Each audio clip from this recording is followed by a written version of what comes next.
I'll even add in something as far as I think for bigger, whenever we're talking about people who are bigger and stronger too, like we talk about it always as being sort of like the tipping point, like two people are the same technical skill level, if you could somehow measure that.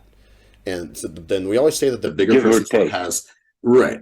We kind of always give the bigger person the advantage, but in some ways, if we're talking about like the how jiu-jitsu works, it's like again being just the theory of efficiency. If thinking of these people as vehicles, like one being a smaller vehicle and one being a larger vehicle, and we Right. remove all the rules and stuff. Like they're just rolling for however long until someone wins, like one submission, right? Just a fight, no rules, whatever. Mm. Mm. So if they're both at the same technical level, then and there being again no rules, if the smaller person can hold off the bigger person for the same amount of time, if they did one for one the same amount of motion, the Yeah. larger person has now expended more energy. Right. And so I think that like if we always think of it in a competitive way where it's like, oh, there's a time limit or this, whatever. Like if this person explodes hard enough for long enough, they can finish the fight.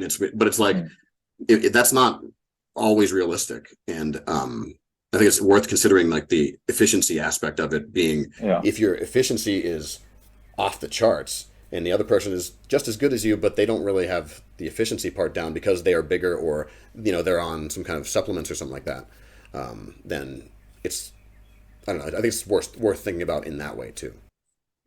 Yeah.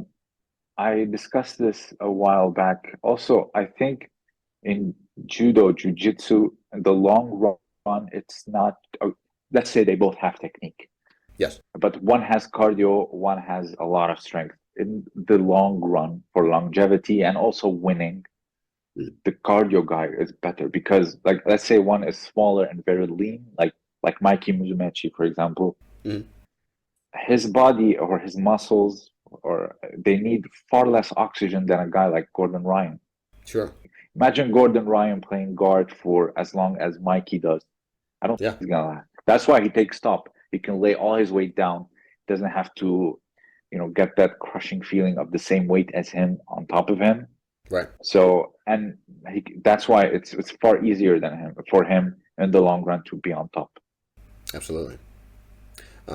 So to Cardio change. is I would say it's the game changer. When we talk, if you want to talk about, athleticism, not technique on the side, I would Yeah. say cardio is a far more important aspect for me, at least.